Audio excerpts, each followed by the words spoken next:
5-6 సంవత్సరాలు అవుతుంది. మాకు ఒక్క రూపాయి లేదు. పోలీస్ డ్యూటీ చేస్తున్నాం అన్న. ఎంత జాబ్ చేస్తున్నాడు చెప్పు. నమస్తే, నా పేరు డప్పు సునీత. సికింద్రాబాద్ ఎంఆర్పీఎస్ ఆఫీస్ నుంచి వచ్చాను. ఈ అమ్మాయికి న్యాయం చేయడానికి వచ్చాను. ఈ అమ్మాయికి బాధ ఇది.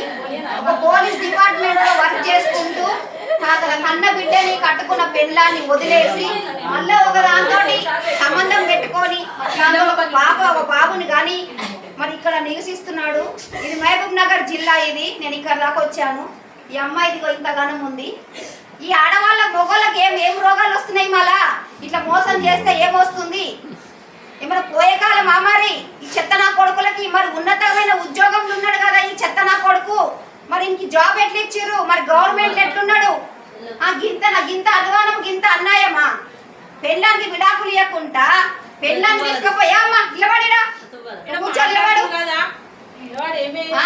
ఇంత అన్యాయం, ఇంత దౌర్జన్యంగా కొట్టి తోలిచ్చి వస్తలేదు సంసారానికి అని చెప్పి వేరేదాన్ని తెచ్చుకొని కొడుకుని కంటాడా? ఇంత గనమా?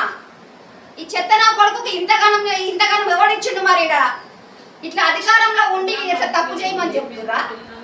ఇసొంటోని ఉద్యోగాలు ఉండగొట్టాలి, వీళ్ళ మీద ఎఫ్ఐఆర్లు చేయాలి. ఈ తల్లి ఈ పిల్ల వీళ్ళిద్దరు ఫోకస్ చేయండి. ఈ తల్లిని ఈ పిల్లని ఇద్దరిని ఫోకస్ చేయండి. పెళ్లి చేసుకోలేదు ఇంట్లో ఉంటున్నది. ఇంట్లో ఉన్న నువ్వు ఎవరు అంటుంది? ఆ పిల్ల నా ముంగట్టే చేయి చేసుకుంది. ఆ వీడియో కూడా మీకు పంపిస్తాను నేను. ఇంత అధ్వానం కదా మాట్లాడమ్మా. ఇంకా మాట్లాడు, చెప్పు, నువ్వు చెప్పు, మీ డాడీ గురించి చెప్పు.